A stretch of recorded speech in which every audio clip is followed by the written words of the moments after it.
ఈరోజు ఆర్మూర్ పట్టణ 35వ వార్డులో స్వచ్ఛ ఆర్మూర్ సంస్థ ద్వారా స్వచ్ఛ ఆర్మూర్ కార్యక్రమం ఇచ్చేసిన సినన్న గారికి ధన్యవాదాలు. అదేవిధంగా ఈరోజు నా వార్డులో అంగడి బజార్లో నిర్వహిస్తున్న కార్యక్రమానికి వచ్చిన తనకు కృతజ్ఞతలు చెప్తున్నాను. తనతో పాటు వచ్చిన తన మిత్ర బృందానికి మరియు మార్కెట్ యార్డు స్వామిజీ అధ్యక్షుడు ఈరోజుతో 60వ వారం కావడం గర్వకారణం. శివన్న గారికి కార్యక్రమాలు ఇంకెన్నో చేయాలని ధన్యవాదాలు చెప్తున్నాను.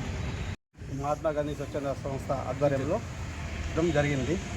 అదేవిధంగా మన సంస్థ అధ్యక్షులు సుంకె సీనన్న గారికి మరియు వార్డ్ కౌన్సిలర్ సర వినోదన్న గారికి కూడా ధన్యవాదాలు తెలుపుతున్నాను. అదేవిధంగా ఈరోజు స్వచ్ఛ భారత్లో కార్యక్రమంలో గుడి సాఫ్ చేయడం జరిగింది. మరియు పచ్చిగడ్డి మొత్తం ఎక్కడెక్కడ ఉన్నదంతా సాఫ్ చేయడం జరిగింది.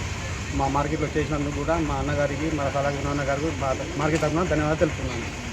మా స్వచ్ఛంద సేవా సంస్థ ఆధ్వర్యంలో ప్రతి ఆదివారం మా బృందము ఎక్కడో ఒక ప్రాంతంలో స్వచ్ఛ భారత్ కార్యక్రమం నిర్వహిస్తున్నాము. అందులో భాగంగా ఈరోజు మన ఆర్మూరు అంగడి బజార్లో గల ప్రాంతంలో కొన్ని రోజు రైతులు మరియు వర్తకులు మరియు ఇక్కడ ఈ వ్యాపారస్తులు వినియోగదారులు ఎందరో వందల మంది వచ్చుకుంటూ పోయే ప్రాంతం ఇది. ఇలాంటి ప్రాంతంలో కొద్దిగా అక్కడక్కడ చెత్త చెదారం ఏపుగా పెరిగిన చెట్లు దీనివల్ల ఒక దోమలు ఈగలు వ్యాపించే అవకాశం ఉన్నది. కాబట్టి ఈ ప్రాంతాన్ని శుభ్రం చేసి ఇక్కడ ఉన్న రైతులకు కానీ ఇక్కడ రోజు వచ్చే వ్యాపారస్తులకు కానీ వీటిని వినియోగించే యజమానులకు కానీ ఎలాంటి ఇబ్బంది కలగద్దని చెప్పే ఉద్దేశంతో ఇక్కడ ఉన్న అధ్యక్షులు గారు రామన్న గారు, మన స్థానిక కౌన్సిలర్ అన్నగారు, వినోదన్న గారి ఆధ్వర్యంలో మేము ఈరోజు ఈ స్వచ్ఛ భారత్ కార్యక్రమం నిర్వహించాం.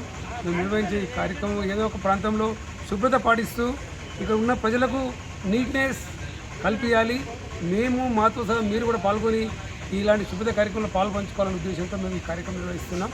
మేము నిర్వహించే కార్యక్రమం 67వ భాగంలో భాగంగా ఈ కార్యక్రమం నిర్వహిస్తున్నాం. మాకు సహకరించిన ఇక్కడ ఉన్న రైతులకు కానీ ఇక్కడ ఉన్న అధ్యక్షులకు, స్థానిక కౌన్సిలర్ గారికి, మా ప్రతినిధులందరికీ కూడా పేరు పేరున ధన్యవాదాలు తెలియజేస్తూ ఇలాగే మేము సహకరించవలసిందిగా కోరుకుంటూ ధన్యవాదాలు.